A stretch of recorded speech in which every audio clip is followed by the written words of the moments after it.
You like that? Okay, so you like that fancy like timing, how it was time perfect? It's because I don't do it anymore. Because they finally added like the ability to add an intro video to yeah, StreamYard. Upgrade, Because I know, upgrade. right? Look Because at I this. always was like just I'd time it just very, very poorly. But now it's perfect. I should have pretended like it was me. Yeah, you should have just been Um, like, it's not an upgrade in technology, it's an upgrade in my skill set. That's what you should have said.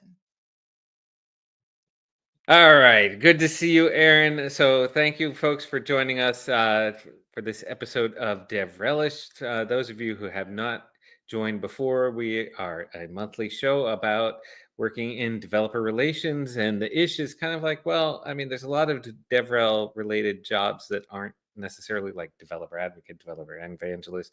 It's like the kind of DevRel is kind of an umbrella over a ton of different areas and roles that are all related now, and so like that's what we talk about. We're not just about developer relations. So anyway, um, my name is Brian Rinaldi. I lead the developer relations team at Local Stack, and my partner in crime, who's just got back from Mexico. I know. Lucky They let me back in, you. unfortunately. Yeah, I feel like I'm Erin. I'm now part ceviche, actually. After the last 5 days of eating ceviche for 5 days straight. But I'm Erin. I'm a senior developer experience engineer at Galileo. So working with fun AI world in the AI space. nice. And speaking of AI, our special guest today is Andrew Zigler, who is also you're in AI working at Linear B, right? Yeah, that's right. Developer advocate at Linear B. And one of the biggest things that we're touching on right now is AI, like many other companies. Yes. I'd like to hear about this AI because I really haven't heard much about it lately. Mhm. I don't know So what it is, actually. It's a very new field. There's been no buzzwords around it. There's okay. absolutely no inflated expectations, no ethical potential issues, no integrity, like no safeguards needed. I just don't understand. It's like just stone and chisel. There's nowhere near enough acronyms. Like I Nowhere already wrap near my head enough fully acronyms for around it. DevRel Yeah, exactly. or tech, for that matter. Yeah. Yeah. We also white men. Right? I mean, gosh, got to cycle through those. Oh, But thanks for bringing me on, y'all. It's nice to be here, hanging out with y'all. And thanks for joining us after your flight, Erin. of course. Unfortunately, fortunately, unfortunately, depending on what way you think about it, they let me back into the country, so we're here again. But yeah, Andrew and you and I first crossed paths when you were at, I'm trying to remember where, but I was at Orbit. Were you at Orbit? Yeah, that was where. He's like, were you? I'm not sure. Do what? He was like, were you at Orbit? Did you really work there? Question mark. No, I Yeah, don't there's. I don't remember. I Oh, don't remember at all actually where our first yeah. interaction could have been. It was I feel like like in it was this like it's in Orbit. that like fog of like DevRel time, you know? It's like you just bump into people. Yeah, it's very like I don't think we haven't met in person, but I've met like it took three Exactly. years. Yeah, we've met. Yeah. We Brian we and I knew each move other. we move in these circles that I think are adjacent to each other constantly, and we have friends through friends. And so we're basically friends by proxy, as I think what we've established. Yeah, and maybe one day Um, instead of just meeting each other's friends IRL, we'll meet IRL. that's what It I'm took saying. Brian Like and I I think 4 years, yeah, we've connected each other with each other's friends, and so maybe at one point we'll meet in person and really gonna finish the circle. but we'll finish the loop. It only took Brian and I what 4 years to finally meet in person. Is that right? I I mean, think I about did have to hire you, get you yeah, you hired at my hired me, company so first. one of us has to come on board the other's company. So That'll do it. that'll do it. He's like, I'm Yeah. forcing you to meet me in person, Erin, and then he quit So before me. So Andrew, tell us a little bit about like how your kind of path in from into tech and specifically how you got into DevRel. Yeah. I have okay, so there's no like standard journey into DevRel, but my journey into DevRel comes from outside of the tech world because I used to work in education before I moved into tech. So that was my major bridge into the DevRel world, which is all about teaching and helping people use resources and tools. It has a lot of parallels to teaching, and that's kind of how I fell into it. But actually, in the time in between, there was a period where I was doing like front end web development for an education company right? So I'm taking my education and classroom experience and I was turning it into an actual like experience someone would use on a website. And then from there, you're engaging with stuff. I was self-teaching, right? And then you interact with DevRel people because those are the folks who teach people like who I was. And then from there, it just became a natural progression into DevRel over time. I would say from beginning to end, that's like a 8-year journey. Nice. You know, Yeah. we've been doing this show now for a couple of years, and we've had a lot of people on, and I'd say um, probably what like 90% of them have did not come from a computer science background, did not like start into like they're all kind of so your point of there's no typical like DevRel kind of you know path. Exactly. There's like It's I would say like, oh, I didn't come in like a normal, DevRel person because there is no standard normal Are we DevRel way. normal? Exactly. Like we I come don't in from think. all you're over. not definitely There's you're lots not. of folks that come from education too. I've met other developer advocates with Mhm. education background. I think Yeah. if you are an education-minded person, if you've worked anywhere near that field, you have a lot to offer the developer advocacy realm. And so the skill transfer there was obviously very easy. And it also it helps that I've naturally been like a nerdy and computer-oriented person my whole life. Like casually have been making websites since I was a teachers represent. Exactly. I love that from the chat because we're everywhere. We're in all sorts of industries. Our skills go everywhere, y'all, because guess what? Like everyone somewhere needs to learn something. Mhm. And so there's definitely a lot to do. Yeah. You're like, yeah, it's teachers involved in like kind of transferring into all these kind of industries. And it's kind of like when you get to like you get your what your DNA thing and somehow or the other, I think everybody has some percentage of Irish. It's just like they get around. I think, yeah, and I feel like Teachers are everywhere. teachers are everywhere, and I think I don't want to be like now, but I feel like you have to say it right now. It's kind of a difficult thing to be a teacher if you're in many countries, Oh, yeah. It's really specifically hard. Like in I America. had a very spoiled teaching experience. Like I don't think teaching is easy. I have relatives, a lot of my family works as teachers. And they, Mhm. teach in classrooms with all sorts of different kinds of experiences. And I know it's not the same everywhere. Like I taught English in Japan. So like my Mhm. Oh, classroom was in wow. a foreign country. And I was teaching in a foreign language. So there was also like a language barrier I operated through and learned through for the 2 years I was there. But it was very different, obviously, from teaching kids in like an American school. Like in Japan, they clean the schools and they make their own lunch, and like it's a whole different kind of culture. It's Like how you're like yeah, they clean the schools. It's like, They yeah. do. They have a lot of like pride about where they're from, Yeah. and the communal things that they share with each other. So from a super young age, everyone's learning how to cook food and just take care of each other. They're really good at taking care of each other. So teaching in that environment um, is like its own very unique experience. it's I Yeah. mean, that's not I was catching up one of my friend's husbands he started as a teacher here in the States and they now live in Germany. And so he teaches and runs a music program in Germany. And he was like the contrast between I think, there's a tie in even DevRel here of like there are so many different ways to learn, so many different ways to do things. But I was amazed to hear he was saying his class, the number of students he was responsible for in Germany is literally 50% of what they're responsible for in the Oh States. yeah. Yeah. I And mean, the like classroom sizes are totally different. The amount of attention that you get is totally different. and the Education resources. systems, the Yeah. resources, like it's hard actually to compare them. They're very different from each other. All countries' education systems. So that was also like something I had to learn when I moved out of the classroom to move into like I worked for an education company, right? Mhm. I created courses that help people then get ready for law school. That was what Mm. I went into next after teaching Mhm. abroad. And productizing learning and turning it something that people buy and that they study, and it goes beyond just like checking a box in a curriculum. It's like a course to make you better at a skill.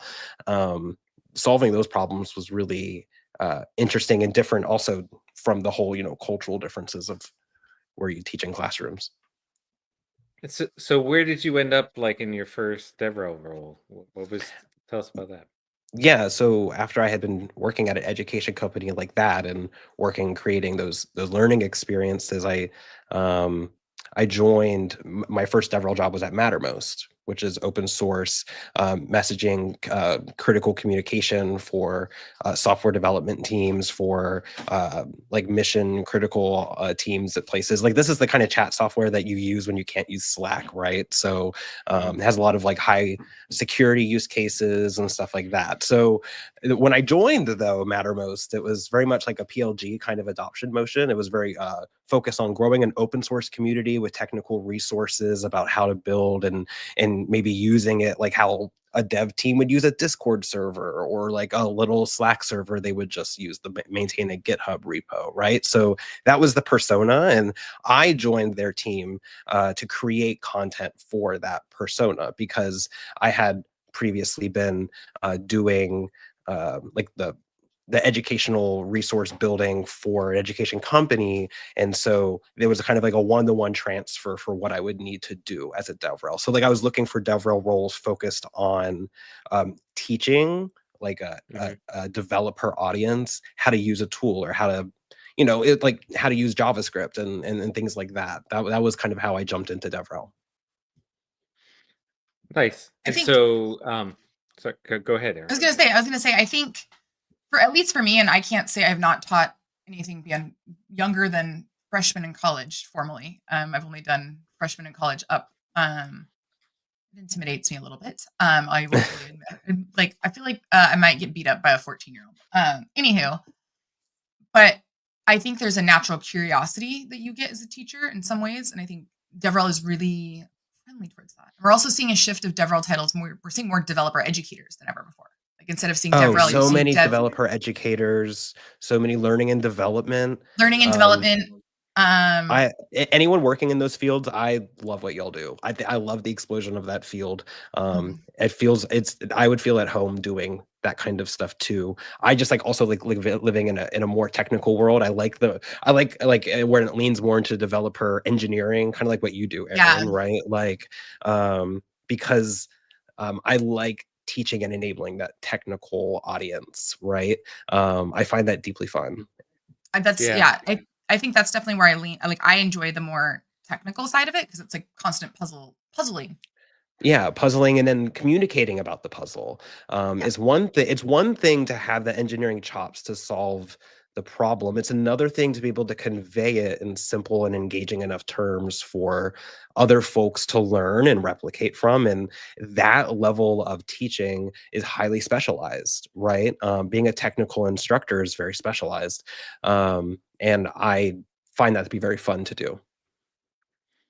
Yeah, yeah, for sure. And I mean, I do think it's interesting when you bring up the developer educator. One of the things that's is we don't really have any kind of standardization around titles. Like, because Mm-mm. even from a developer educator standpoint, like we ended up like I opened a role for a developer educator on my team, and I know how I defined it, but it seems like sometimes developer educator is just a typical DevRel. It's just a different title. And Yeah. sometimes developer educator is actually a different role.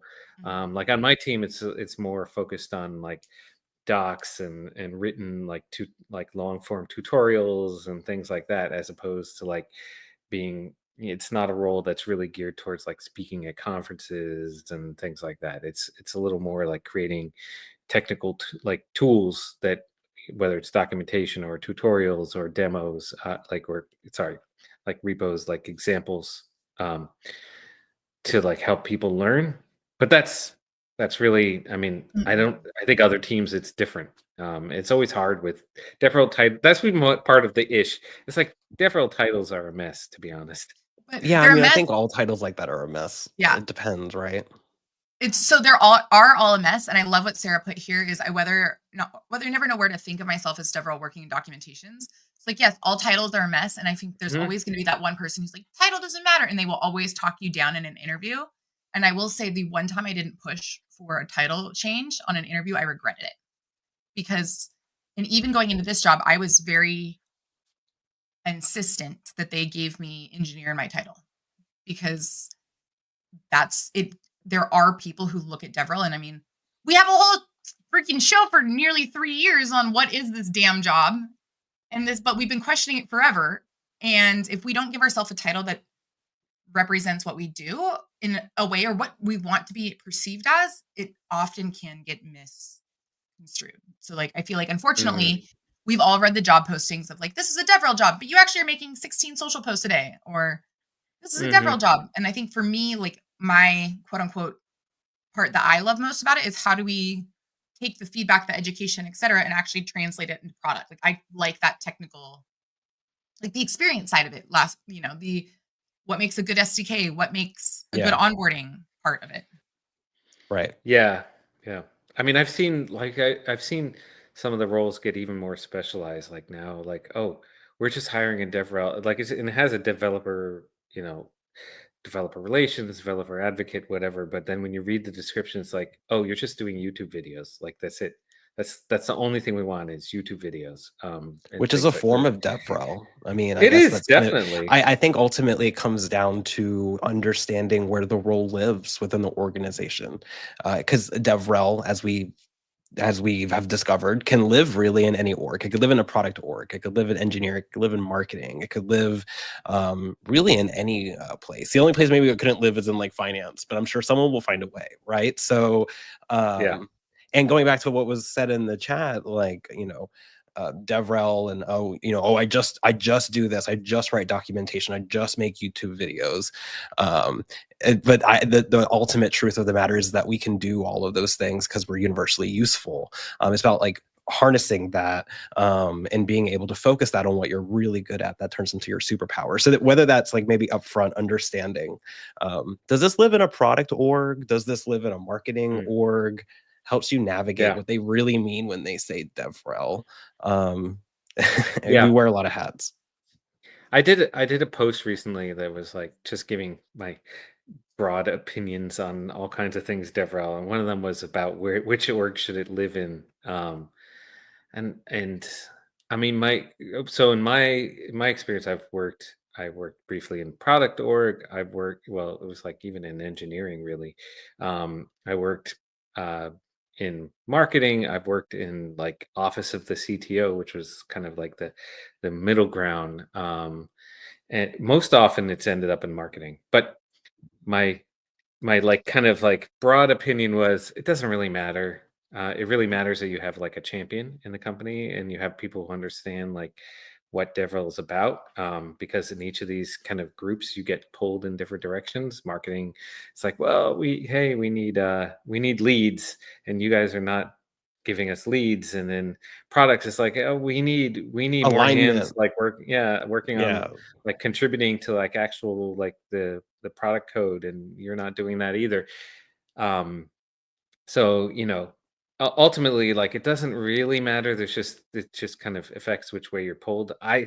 My personal opinion, and based on my years of experience, was being somewhere in between in that office of the CTO was the best, because we didn't have that pull. I totally identify with that. I identify as a DevRel who ended up like in an office of the CTO, an office of the CEO. I've worked in that circle before because it goes back to what we've just identified. That DevRel can be universally useful. I was used in a capacity for an executive arm of a company, of a startup, to be able to do something highly specialized and technical. Like a DevRel is just like a technical program manager, a technical project manager that's more external education focused, and we can do a huge lift on a lot of activities. Yeah, and I think I want to call out this because there's a really great point that Billy makes here in the comments. I like to wear a lot of hats except sales. I'm not looking to push or sell a bad product. And maybe like I came from a journalism background and actually started my DevRel career from journalism product and thinking about media products, because if you think about media is the product. This is a whole subsection of literary media theory I could get into. It's very fascinating. But to keep us on the DevRel topic, when we think about everything, the content we create as a product and looking at it from a product development lens, how do you know that it's hit product market success? And that's when like the product starts to sell itself. And that's the beauty of it. If you're doing your job right as a DevRel, you're in a way selling the product, but it's not salesy. And this is like I haven't quite put my brain around it yet formally. So these are working in progress thoughts, but theoretically, your DevRel, like I want to know that I can take my feedback, send it to the product org, and an actual product change is made. And that product change will make the product better. And then if the product is better, it'll sell itself. So I would argue, yes, in a way that you are in a sales role, essentially. A lot of the things that you unblock or the friction points you remove, they make sales naturally easier or faster, and you kind of indirectly give them velocity. It's not like you also leave a trail of a lot of DevRels are leaving a trail of content and media about the stuff that they're working on or solving or making, and those become natural components of a sales outreach cycle of check out what our company's doing, check out what our, we're figuring out for this problem space that we know you're really interested in. Like, so you end up as a natural kind of accessory to what they do. It doesn't mean you have to be in those conversations directly. I agree that, if you have a good feedback loop and you're able to improve in a way that you can measure and improve the product in a way that like increases sales or usage or adoption, that's great. Most people, a lot of DevRel folks don't exist within a framework to track and measure that actual impact. And so if you find yourself like unable to connect those dots, that's usually what I would recommend starting with. That's what I've always started with in a role, is understanding how my actions can make other actions more successful, help the product be more impactful, safer, better, and then communicating with those folks downstream from it to understand, is what I'm saying resonating with what you're hearing or the conversations you're having. Just going that extra way of like actually understanding the sales persona. It's really effective for what we do. Yeah. like digging. I mean, I have been involved in the sales process though, in multiple roles, like not directly, like I'm not selling something, but oftentimes DevRel was asked to do things like some sales enablement, do a presentation to the customer that's not salesy, but like kind of gives an overview of the product. It's like, I mean, I agree we're not sales, but I also think at certain points, and this is why like I think of DevRel as more like a service org, because there's not a Totally. part of the company that you don't end up kind of working with.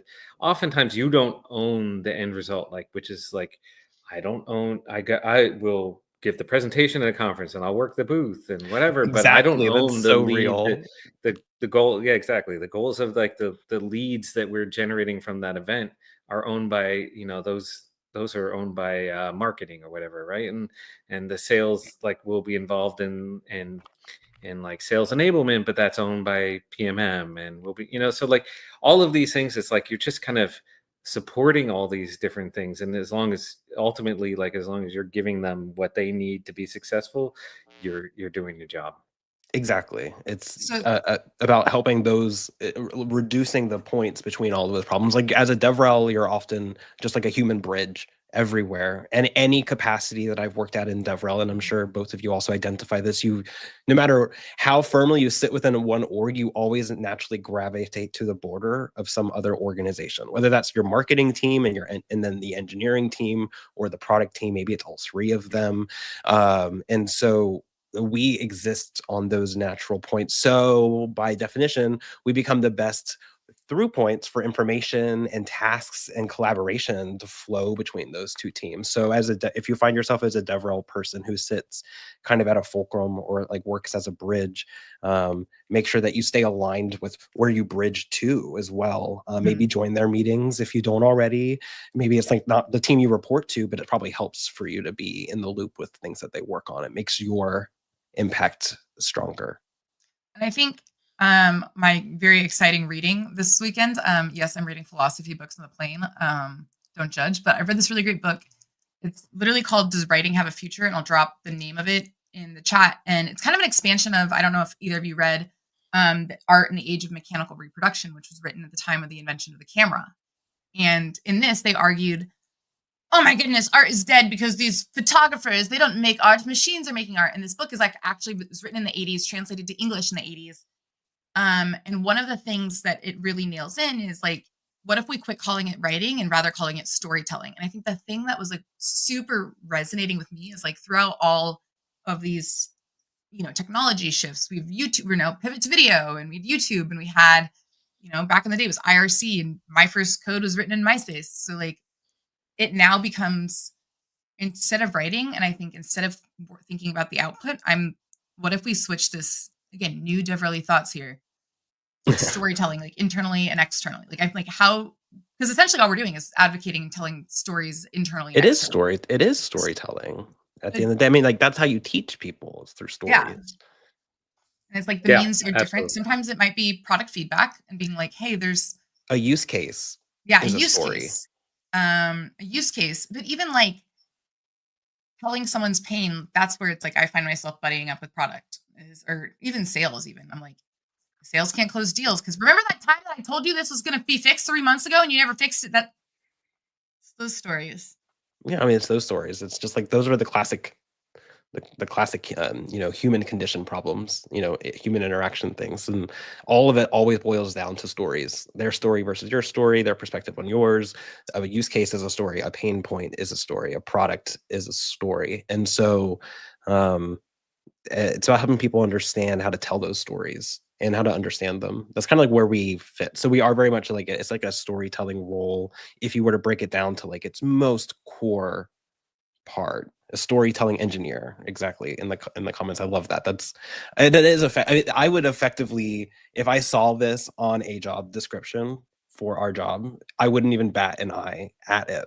It's like I could totally see that being a role of what we call it, because that's how you enable people, through stories. Mm-hmm. And it makes you people, dare I say, give a shit. You identify with the story. Story has people in it, has characters, and it's like those are things ultimately you can do, but also too, it's just about finding what matters to you within DevRel, because we've identified in this conversation that like it can do anything. My recommendation is to not do everything. Is to find something that you love and that you can specialize in and can build skills in.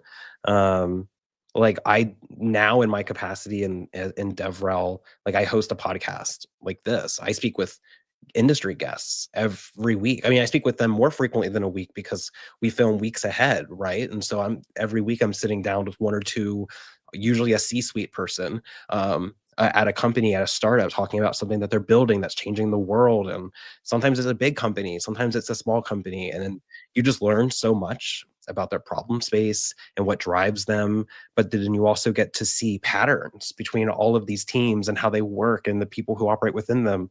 And those are stories, right? In that capacity, I'm listening to their story, helping them explain their story to others. And in doing so, people are becoming more enabled and interested in their product and what they're solving. And I find that deeply impactful. But that's something that I've had to grow into and specialize into, right? You can't do that if you're also working deeply with the product team, shipping new features on like a daily basis. You could, but you're going to have to take the gas pedal off of one of them to do it. Yeah, absolutely. This is even what I tell my team. It's just like, you gotta, especially in my role, the kind of leading the team, it's like I gotta help people lean into what their strengths are. And I think I think the expectation that a DevRel is going to be like, hey, you're going to be good at video, and you're going to be good at speaking, and you're going to be great at writing and creating demos and working on documentation and social media. Like, I mean, it's unrealistic, but granted, that's the world we live in right now. Like the expectations are unrealistic. There's like, if I were to ask, like, especially people in the audience, like if you were that person as a kid who like you never wanted to disappoint anyone ever, you just always want to make everyone happy, you probably work in DevRel. Like that's kind of how we end up being. We want to make everyone happy. And everyone asks us to do a bunch of things because it's identified by our role that we can do a lot of things, right? And that's where it kind of comes the power of like trying to like wrangle your destiny a bit and figure out what you really like to do in that big jumble of stuff. And because then that's where actually you get the emergence of these roles, like, oh, this is a DevRel role, but like this company just wants them to make YouTube videos nonstop. Well, it's very likely that at that company there's someone who's already very technical who can cover another large swath of those DevRel tasks or is operating in that capacity, but they still need that marketing heavy person, right? So they've identified a way to bring in a specialized DevRel person, and I see those as like, it guess like those could be really great opportunities if that's what you want to try to double down on. I mean, and I think that's also part of knowing the organization you want to go into. Like, there's a couple things that I always ask, and I know I brought a few of these up on previous calls before, but one of the things that I always talk about in like my interview is, what if you guys make a product decision that I don't agree with? And I ask them, I'm like, because I don't want to be. I actually think DevRels lose their value when they just become another mouthpiece for the company. Yeah. Oh, They do. totally. And You some burn companies are through like, that credibility. You burn through that credibility as the DevRel person in the company, and way faster than people realize they're torching it. Sometimes it's like, I understand that unique position of where you sometimes end up. People want you to wear a hat of representing like a community choice or some kind of like product decision that's going to disrupt like like developer level adoption, right? Like you end up somehow becoming a mouthpiece or like a part of that of that conversation, and you burn through the goodwill you build as a DevRel person very quickly when you do that, especially when like your name is behind it. The thing that I find really difficult, and I think this is something I've noticed a lot, probably in the last year and a half, is as I've moved more technical on the DevRel side, one of the things that's been really difficult for me is it takes, because those conversations takes time and energy, and like I'm almost like, I find myself what is the right balance of like having the communities back but also building trust with my internal team. And that's like, I find like the more senior I get, it's actually a harder balance, because I don't want to throw my team under the bus, the larger company, but like I also don't want to like lead the community astray. Used in a very, it's a hard balance. It definitely really boils down to like being very good at expectation setting and just being very clear and deliberate and how you phrase things and where conversations take place. Like I know everyone's experienced the GitHub PR that has derailed, right? On like the repost, like you both nod, like everyone has been there. And then a lot of times by the time the problem manifests there, it's too late to solve it with a comment that gets a bunch of thumbs down reactions, right? It's like, and so but things like that can be avoided if expectations are more clearly set, because a community is very good at self-regulating how they react to news if there's a thing that they can all communally point to and understand. Where those conversations go off the rails is when they're left to speculate, and then you come in later to fill in details that would have prevented that speculation, but at that point you already lost the narrative, right? So it requires just like communicating really clearly and being, you can definitely like be best friends with both sides. Like you can build that deep trust in the team and have the communities back, even when those decisions don't align with each other, if you just set clear expectations every step of the way and people feel like they know you and what you are. Yeah, I think there's a line between you can be authentic and genuine and honest, but you don't have to be like I once worked with a guy who like literally would hop out. I mean, when he disagreed with something about the product, like was very public about that disagreement. And ultimately, like, I mean, he's like, well, it's about my trust with the community trusts me to be honest. It's like you're not just there for the community. Like there's that two-way street. You need to build like trust with the product team too. Like you kind of have to sit between those two. So you can be honest to both without necessarily being like, I'm not gonna go like trashing the community to the product team is the same way I'm not going to go trashing the product team to the community. Like you just got to be fair to both, and give a little grace to both. So yeah, exactly. Like I agree with Rizal. I tend to like when I disagree with something on the product, I disagree internally, and I'm not dishonest like publicly, but I'm also not going to trash the product. I'm just going to be like, I I understand your concerns and I feel them, and I'm working to maybe, see if we can address them, kind of thing, which is true. That's literally what you're doing, but It it's is what not, you're I'm not doing. saying, Yeah. but I'm not also saying like, oh yeah, I thought Disagree this, and commit. Yeah, exactly. That's yeah. exactly what Yeah, I'm like thinking you of, could is that disagreeing and phrase. committing is a thing that can totally happen. And it's like I've done that before where it's like I don't agree with what's happening. I don't agree with how it's done, but like this is the direction they're choosing. And sometimes it's surprising because like I remember a couple years ago I was working and we had a license changed in an open source project. And I got to be part of a fun That's license change. And I yeah, thought that's it was always gonna be fun. me, and I was going into it fully like worst case expectations, like everybody's gonna hate me. I got 2 messages and they were like, "Oh, yeah, this kind of sucks, but I get it." And that was it. And I was like, "Okay." Because the expectations were set, like they knew what Yeah. they were coming in with and for. It's like oftentimes too, we also make it like this big boogeyman of a problem of like this thing we have to address, but and then you, like you just described, and there's like no real reaction, no real backlash. We always over rotate on like how much attention people are paying to us in our community. And Yeah. sometimes the narratives like play themselves out. I think that's one where Yeah, it's just about like just things being clear. It like, and also like in the developer world, having like a clear way where someone could retrace this conversation and arrive at a rational conclusion about what happened here. Just like you want to eliminate speculation, because that's where like things really start to divulge. Um, yes, it's definitely, yeah, the speculation is where things get icky, gross. And I yeah. think that's I can it's public now. I don't like I can say it. I was working at Unsplash when Unsplash was acquired by Getty. Mm, And someone asked me like a couple weeks after it happened, they're like, "Well, how do you feel about it?" I'm like, "Well, I don't have a job anymore, so right, exactly. Not great. Not like, great. do you think this is something that I wanted?"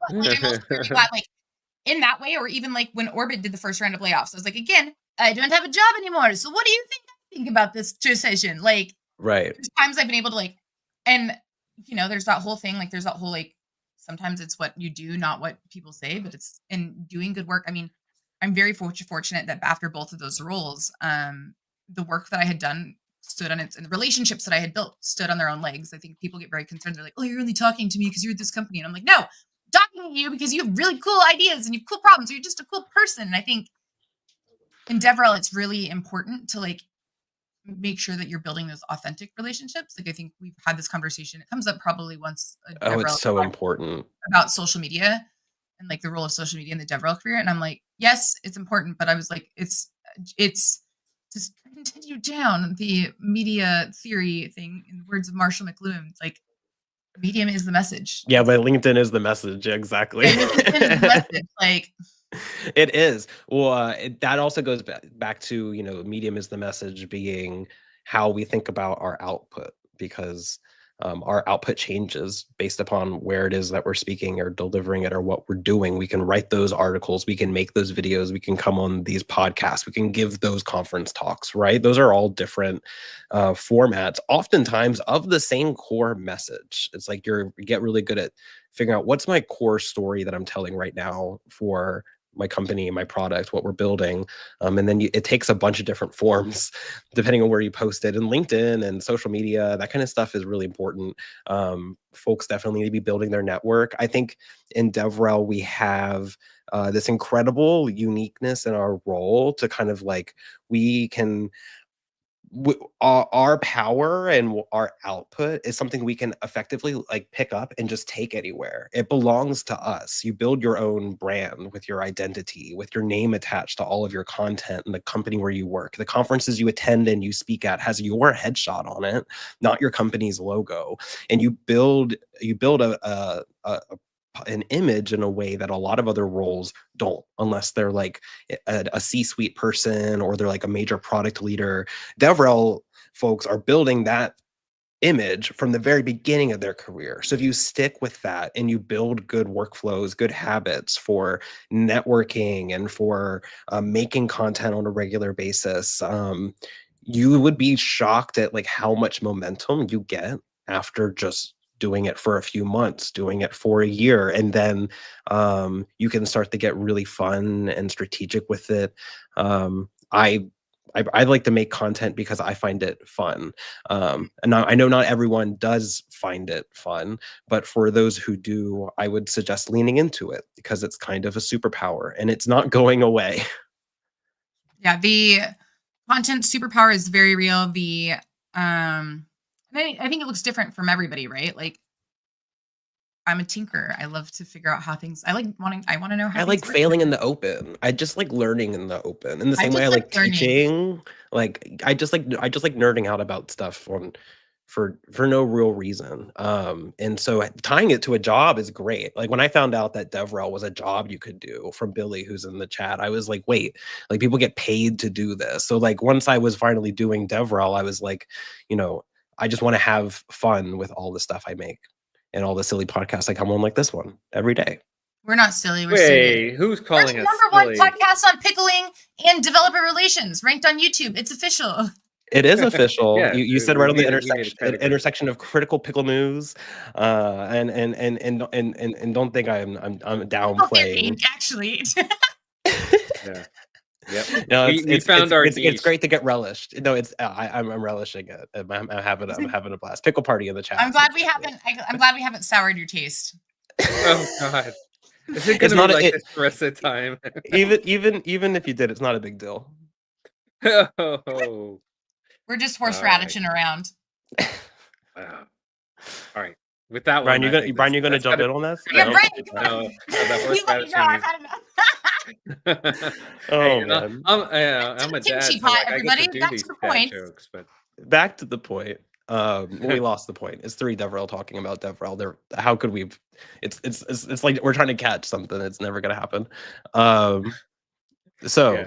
I think the the whole content creation thing, especially now with kind of bringing in the AI stuff. I mean, obviously, most of you know watching that this entire show is AI generated. You can tell, but well, Damn, our hologram's it's looking gone good. on. It's gone on longer than 8 seconds. So It's multiple holograms, actually. ooh, we have a really cohesive prompt.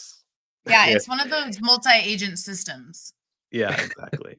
Y'all wouldn't even know. Y'all wouldn't even know how much money multimodal. we're burning to record this podcast for y'all. You don't even know whose credit card this is attached to.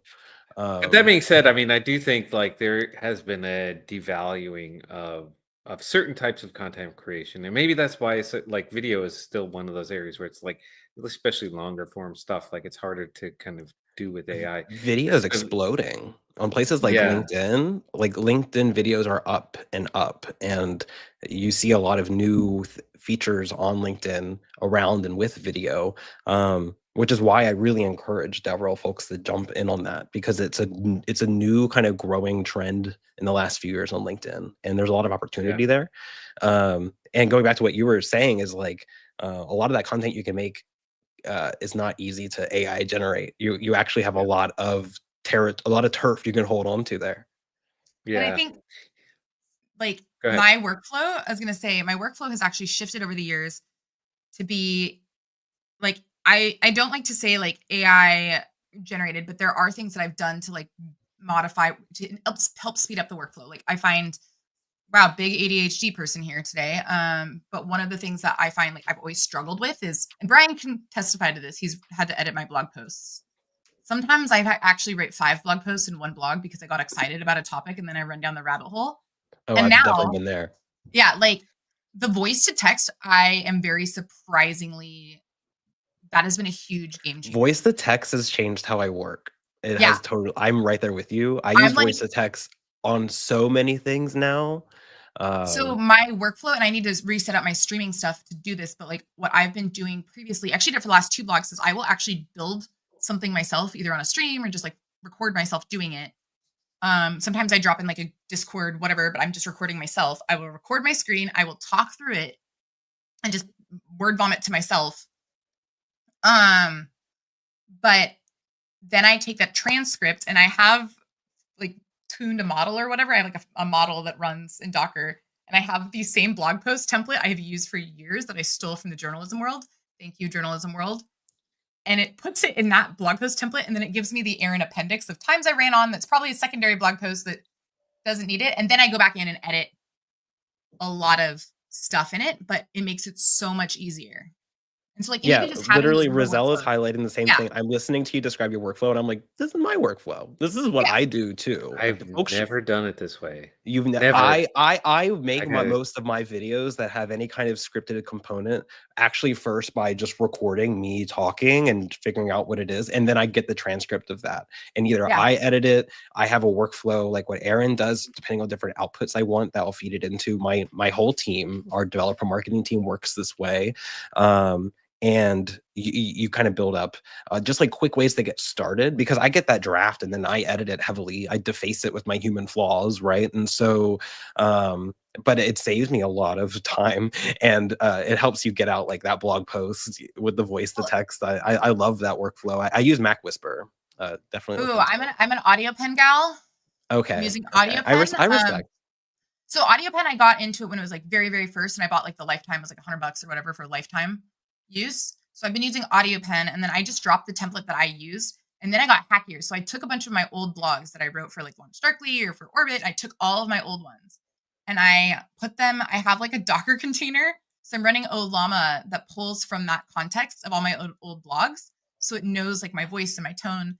And then I create like a cursor rules file, and I'm like, what are the programming hacks that I use? Like, always use fast, like the preferences I have. Like if I'm building something that needs a backend, I want it to be fast API. I like UV as a Yeah, package. you write your rules. I've done similar stuff. I love how your brain thinks, because this is how I've been Yeah. using new Yeah. tools. And then I take that template, and it's like that blog outline. I just have it in a markdown file in Obsidian.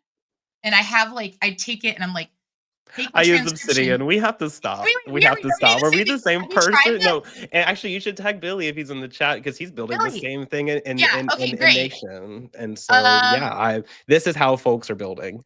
Also using Warp. So you can Oh, have yeah. it. So putting your Obsidian Vault in your Warp instance. Open your Obsidian Vault in Okay. Warp and tell me to find like, because I put all my archived my drafts in blog. And then I go, what other things have I written about it? And it has the link to the actual live blog post, and it'll automatically do the links, because that's like that little things I am bad at. Fine-tune detail work.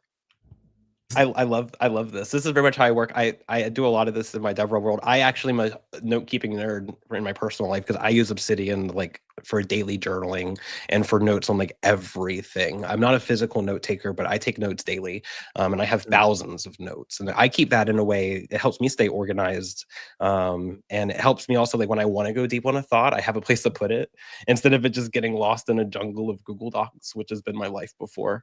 Yeah, no. I'm So starting working to smarter, this is how folks definitely should be trying to think of their workflows. Also, I have started to use like using the OpenAI models to just take a picture of my notes, because 9 times out of 10 they're not like anything private. They're just me Convert them to thinking of things. Markdown. And then I'm like, I'm building a little thing that's going to be an Obsidian plugin. It's not working right now because models apparently suck. Apparently, I can't do my job for me, so I can hurry up and go to the beach. But you know, It's a JavaScript plugin. I'm sure you got this. The problem is not my JavaScript. The problem is the damn model doesn't pick up my chicken scratch, or it tries to.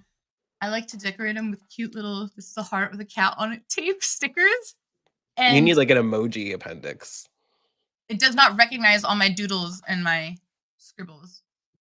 That's funny. Erin, I definitely think though, like I'd love to see you just kind of lay all this out in a way like, you're at that workflow, because it sounds honestly, I've never done anything like that. I do use Obsidian, but I tend to be like somebody who like I find all the links and stuff, and I like have an idea, and I just throw links and notes, and like I think, because I noodle on these things for a long time, like, and then finally I'm like, okay, let me get around to That's the actually benefit writing of that this. note system. Yeah. I find. Yeah. You can noodle on it a long time. I find Yeah. I need the handwriting. Like, and some people, like, we have a lot of people who really love the transcriptions at work, and we actually are really heavy on it. It's like we transcribe our meetings a lot, and so anybody in the company, if they missed it, they can either watch the recording or they can read the transcription. We are just using Gemini because it comes in our whatever program. But where I struggle is like, again, and this is me, I'm raging ADHD, right? If you are like, oh, Erin, don't take notes in this meeting, I will not pay attention. Like I'm in La La Land checking everything. So I I like the physical, and then just having computer vision almost get to a state where it can pick it up. But yeah, I should write it down. I really, because I'm getting like Yeah, I'd love to see this. it's speeding up my content creation to the fact that I can even take that original video that I recorded, and we have a video editor at work that edits a lot of our videos. So I just am like, yo, take this, have fun. Here's No, bunch that's of a great help. It's a great And help then is I give having a them, like, team like my that. transcription, all of that crap. I'm like, just go run with Yeah. this. Yeah. Yeah, Those kind yeah. of resources really help because then you can focus on the content. It's really hard to do the content and then shift into like production, Oh yeah, publication the editing mode. is Like I really thrive from having those supporting resources. Like our podcast is we have an editor Mhm. for audio, we have an editor for video. They both do a fantastic job, and like the podcast wouldn't be like half of what it is without what they I what would they get do. stuck So at, even now, and Brian can say this because he's seen my work. Brian's like, Erin, you're roasting yourself. I don't even need to do this for you. I will get stuck at 90%, and I will sit there for about 3, if you let me, until someone is like, Erin, you just got to ship the damn thing. I'm like, it's not. I can add one more thing. It could be so much better. And that's why I can't edit video, because I would do this for forever. Oh, I'm this is I'm kind of I the I'm do like kind of the 1,000 opposite. I'm takes. like a YOLO. I'm like the YOLO TikTok editor. I'm like throwing the filter on. I got the text on this little sideways. Maybe the audio's too loud. Whatever. I shipped it. Like I I need have more to keep YOLO. moving. I literally, my Mm. manager's like, he was telling me, he's like, Erin, you're really good at like coming up with ideas and going down and diving deep on these things. But he's like, you will get so sucked in that he's like, your like level of like, and I'm like, no, it could be better. I really relate with that. It can be really, really tempting to go like to like look into the abyss as the DevRel and like totally fall into one specific problem just because of how your skill set works A out. few years ago, I went on a WebAssembly rabbit hole. I know way too much about WebAssembly, and I have not touched it in a year. Very, So very this is relatable. why Actually, this is why we really do weird. the show live, right? Is because that way you can't go back. You're like, no, wait, go back. I want to fix Go what I back and be said. like, yeah, if we did the show recorded, I'd be like, this would actually take a half, like, and but I think also that's like why the new workflows of me just rambling have been so helpful, because I don't take it like, it's like, okay, robot, you noticed I went off track and tangent, rather than like in journalism school, I had a professor, Dr. Paul Mitchell, freaking loved him. He used to take a red pen, like a bright red Sharpie, like the fat ones, and he would draw the fattest line through wherever he stopped reading, or it was automatic failure if you spelt a name wrong. Automatic failure for name wrong, automatic failure for not treating proper nouns appropriately. And this was like a 101 level class, like intro to journalism writing class. And you had this fat red Sharpie, and you had to print out your article you wrote, because we had to report on we had to ship one article a week. And And he was like your stopped, editor. He had his red pen. once he stopped reading, he would draw a red line on your page and be like, I stopped giving a shit here. And then would send it. Yeah. Yeah. And like, you know what? right now Oh I'm my using God. AI to do that for me. Did that red line get further and further down your paper? The goal was, the goal was like, were you able to push it like, further down? Obviously, everyone's still getting the red line because he's going to get bored. But were you able he to was very write good it about off? it. And like the rule of journalism is like, say what you need to say and not a sentence more, right? Yeah. And so it was like learning. And then I ended up taking his advanced narrative class. And Okay. narrative, we did a lot of like, which I actually think the narrative class was like one of my like the most helpful undergrad classes I ever took. And it was like advanced narrative writing, but it was, instead of writing, they actually now changed the class to be called storytelling, because we would do like, here's how does it change from a talk to a podcast to, a blog post. And I think those skills of retaining an audience is super important. Yeah, totally. One of the most impactful classes I took in undergrad was a class about historicity. So the history of history, understanding how history is recorded. And my undergrad research was focused on Ab Urbe Condita, which was from the Roman history, like the founding of Rome. So we talked a lot about how like Roman history was written, and then you get to learn about all these techniques that early historians would use to try to like cite a historical event or something that happened or things. And it was really interesting to break it down into those components and understand kind of like how people think about history, even like thousands of years ago. Oh, fascinating. I didn't even know that was a class. Right? I guess a research study area. That was so fascinating. Yeah. It was like because I studied classics in college, so I studied Latin and Greek and ancient history. I wasn't like an engineering major, right? So I did that before I taught. I was a teacher. I have a humanities background. Poli-sci and journalism. Yeah, I would say I came in as like a poli-sci major, but I was like I loved the Latin and Greek, and so I went deeper on the languages. So I did that degree instead. But they're very similar. You study classical government, right, Mhm. and the fall of Rome, and the Peloponnesian War, all of that good stuff. So what you're saying is we need to get you on my trivia team. Great. Yeah, I am excellent on a trivia team. If there's a Latin round, you need or like an etymology round, I'm killer. I did You take need me etymology there. classes in undergrad. Or like I an did have ancient history. Yeah, I had an etymology class. I did an Egyptology class. I can read some hieroglyphics. That was very interesting, right? Yeah. The only thing I didn't go deep on was the archaeology. That would be like my one thing. If I could go back, I'd do like archaeology. I didn't get to go doing like a dig or something. I didn't have my archaeological moment. Damn, I want to go do that. You didn't have your Laura Dern moment. I want to just be. No, Laura. exactly. I didn't like have my. Well, that would be paleontology. Oh, I guess yeah. I want to be the Laura Dern. I mean, both. Make me a dinosaur chaser. I'm one of those weirdos that. Jurassic Park is one of the only movies I ever see in theaters. I hate the movies, but I love Jurassic Park. Anywho, I know we're coming up on time here, but are we ready for some pickling? Yeah. Back? I mean, oh yeah, please hit us with the pickle facts. Just keep going through your college. Our college courses. Like yeah. Oh wow, a bunch of nerds. Because I know Brian, you were a history major as well, weren't you? Yeah.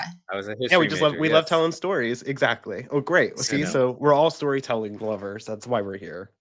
Yeah, I loved. But it's pickle time. But this is a historical and a political pickle fact. Well, fun that's fact. kind of pickle fact. It is actually from the Metropolitan College of Gastronomy today. Okay. So, fun fact: did you know that in trans femme women's, pickles are represented like an icon for trans femme women's? And this is actually something that came through in the late 80s, early 90s. Because when we started having a rise in access to care and healthcare for trans individuals, one of the side effects of the medication, the HRT-related supplements, is spironolactone. Did not take medical school, so I'm probably butchering these. Spiro is a diuretic, and it's commonly used to lower blood pressure, but it also pairs with the medication they give when women are transitioning. And it makes you want to crave salty things. So at some trans meetups, they hand out pickles as like a celebration of like, congrats on starting this journey. And there are meetups. Actually, one is in New York, and they do a meetup during Pride Month and give pickles out to people who have transitioned to being a woman. Wow. And I thought it was like a really cool, and it started being like, it was like a whole thing they discovered on accident. So we actually discovered this process because in the 1970s, doctors were treating hypertension in cisgender women and noticed that the spirolactone reduced their androgen level.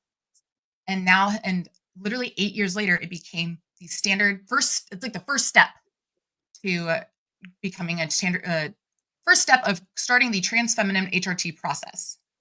But let's see, there's more. I thought also in the article here as well. But yes, like other foods have salt in it, but for whatever reason, pickles became the pickles are like the OG. Yeah. Like the OG. That's interesting. Like I always think like sour, but I guess it does have kind of salt. It really depends. You can pickle it in anything. Yeah. Right? Well, you do in traditional pickling, you do have to have a high level of salt, even if they don't taste salty, because that's what keeps your pickles away from bacteria. Yeah, that's what keeps it sterile. Yeah. So I do appreciate that the fourth bullet on this article from the website is let's have a kiki, a qualitative survey of trans and cis hormone related food cravings. So I appreciate what a pickle fact you've sourced for us today. Yeah. Yes. This is amazing. I mean, you do always get good pickle facts. This is why I try to do it's really not about the DevRel. Like people really stick. No, we were really save it for the end. All of that was propping up the pickle facts. I was just here to make sure the pickle fact got said. In 2020, there was in a health center in Boston, actually did kind of do an informal study. It's a healthcare professional that's really known for identifying and treating trans individuals and helping support their identities. And respondents actually replied of like, has anybody experienced hormone-related pickle cravings? And it was most common among trans women. And I was like, that's so fascinating because we often associate it with pregnancy, but it's a similar hormone. It's like fascinating. Fascinating. Yeah, it's That is literally like interesting. this entire article has like a ton of things. This was all of that stuff, and it has like interviews in it. So if you want to go run down a very fascinating rabbit hole, go for it, because I like found this very exciting. There's also like memes and someone did drag as a pickle. I found through this rabbit hole. Wow, you really went down. Yeah, You Yeah, really this was- stared into the I abyss. took the morning off work, and you know what I did other than recover from a migraine? Look up pickle facts, okay? It's like a deep research. You did Yeah. you did like a notebook LM, and you got everything you needed for this. So, yeah, Awesome. that's where you go. Yeah. But it was very super interesting. Yeah, I really enjoyed it, and I guess it's a good lead into Pride Month next month. So, yay. Yeah, Oh, what a yeah. great There you transition. go. Hey, fans, That's- Nick, you just missed the great pickle fact. Yeah. Oh Nick. man, you have to Nick. rewind for that one. Yeah, it's gonna have to start at the beginning because we're at the end, unfortunately. Yeah, this was so much fun. Andrew, it was great having you, and I love just kind of sitting back and watching you and Aaron like you were. I know. you were Sorry, in sorry. sync We there. like It's like, torture. You just like tortured you for an hour. I know. no. It was really fun. I was like, oh my god, it's like it's like you all like just kind of were in sync there for a moment where like, oh yes, I do that and I do that. Yeah. Our little, yeah. So, oh yeah. we need to Well- just write down our workflow. I'll actually might just take the transcript from this and. Yes. Yeah. There you well, go. We I just do did the post work. a transcript. How about that? So I can send it your way. But yeah, this was super awesome. Thanks, Andrew. Erin, always good to see you. Glad you made it back from Mexico, or maybe not glad. Maybe you should. Yeah, I'm a little honestly. I have not eaten ceviche today, and I think I'm having withdrawals already. Also, I found out you're that making me area- crave a margarita. I think speaking of salty. The area that I went to in Mexico, my friend's wedding is what I went to, but the area we went to is known for the invention of the margarita. Apparently, Anthony Bourdain says there's the best lobster there. It was amazing. It was great. And they are known for their ceviche. So I had all three and they were wonderful. And I'm Yum. sad we are that- the only DevRel show that you will end and be hungry. Like, Yes. at the end of our show, it's always like, oh yeah, that sounds. Yeah, So, you're gonna you know, learn between something. If you pickles don't learn and something about fermenting. pickles, I don't know what you do. We have Oh, had a okay. guest. We have had occasional guests who's like, I don't like pickles. But they like something other fermented. We've kind Oh of well, expanded then this. they're on the Yeah. wrong show, buddy. Like, come on. Yeah, we now need to like vet our people. Okay, Yeah. one last question, Andrews. What kind of pickle do you like? Do you like a sour, sweet, spicy? Pickled peppers? I appreciate a sweet pickle. I don't really like a spicy pickle, but I like the traditional like salty sour pickle. Very traditional. Do you like pickles on a burger? That's kind of controversial for people. Really? Is it? I see. Okay, I think have another people- one. I love some people don't tomatoes. like I that. will not eat tomatoes on a burger or a sandwich. Oh, tomatoes almost the only thing I want to eat on a burger. I think a burger is effectively perfect with just like a slice of American cheese and a nice big Oh, you're red it's tomato. like my son. He won't Yeah. eat it with I anything. don't else. want tomatoes on Is my it- burger because I might get, if I want it left over, it's going to make my bun soggy, and I don't like it on my sandwiches. Or for the same reason, I have to put them on myself. Oh, that's fair. But one, there's never leftover of a burger in my house when I eat it. No. But also, two, I just take those pickles off and eat them first. Yeah, Oh, see, I I agree leave with them Nick. on. Pickles are standard on a burger. Yeah, pickles I are don't think standard, they but then were I eat Yeah. a jar of pickles last week by myself. We go to the farmer's market, and there's this lady who makes horseradish pickles at our farmer's market, where it has the chunks of horseradish in it. Oh, those are good. Yeah, see, I You know- appreciate a pickle like that. I love a good You know what I horseradish. haven't had in a long time that I went with, like speaking of pickles on like in Chicago, you get the Chicago dog and Oh. they put the pickle. Yes, So good. Yes, so good. Oh my god, we got to stop. All right. Okay, we gotta all right. stop. Okay, It's only okay, 4 well, o'clock and we I'm literally We already literally like I are done need talking about pickles. We'll do this another time. Thanks for having me. All right. Thanks, All right, all. guys. Bye. Bye. Bye everyone. Thanks for joining. Farewell.